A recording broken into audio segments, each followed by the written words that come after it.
Why come to this place first time? I'm really interested in this fitting room because I worked in fashion full time for 3 years. So I'm really interested in this kind of mass production place and how it. For example, this kind of discount label, I'm quite frustrated about this when working in fashion because like people just keep making new designs and like 2 months after it's on the shelf, it will be on the discount, and the consumer keep buying and this stuff. I feel like this vicious circle a lot. It's not just like for the environment; it's also for the people who actually work in this environment. It has to be produce a lot of new stuff for every season, and it will be out of season really quick.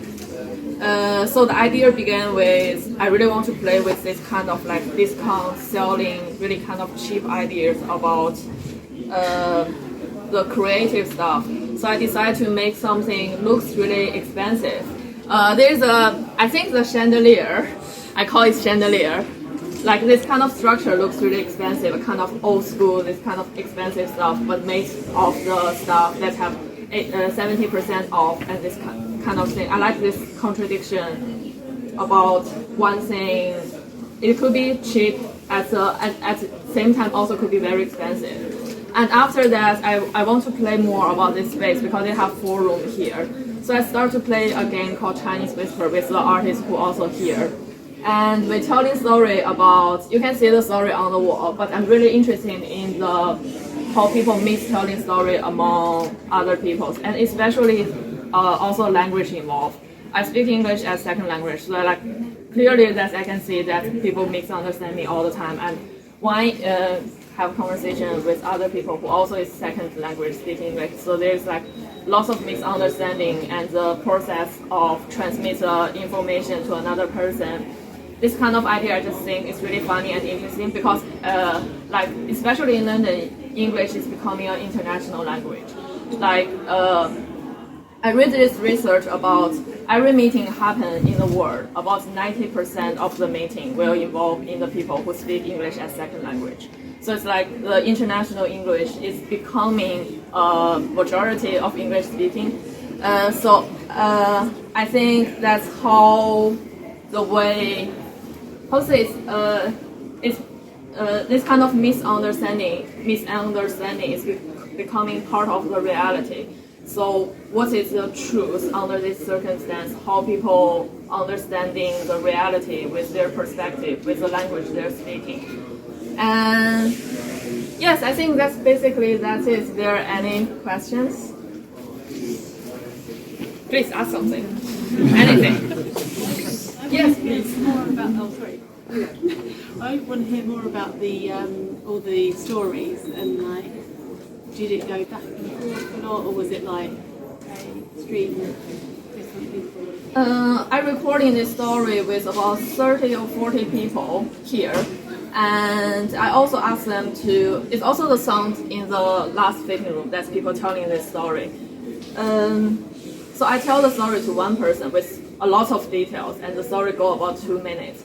And he will tell the other person. And it's becoming really interesting because I was there every time. I can tell like which part he's understanding correctly and which part there's like full, I'll say, like their own experience get involved in this kind of hearing. Like people will invent their new detail into the story, which I never speak before. And I never tell this story start with once upon a time. But I noticed most of the people telling this story will start with, okay, once upon a time. Like, naturally, people will go this way.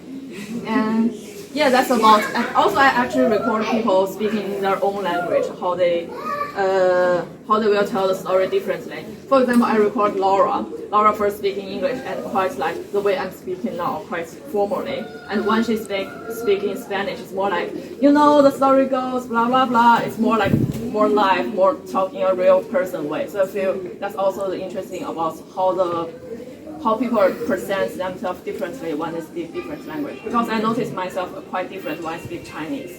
So, yeah. So yes. I was just going to ask whether it developed organically, like as as you moved into the space, like the ideas and the addition of the wall, or whether that was all planned? There was never a plan. That's my problem. I started this idea like totally different. At the beginning, I was thinking I will make some 4 sculpture in 4 room and it's evolve in its way somehow.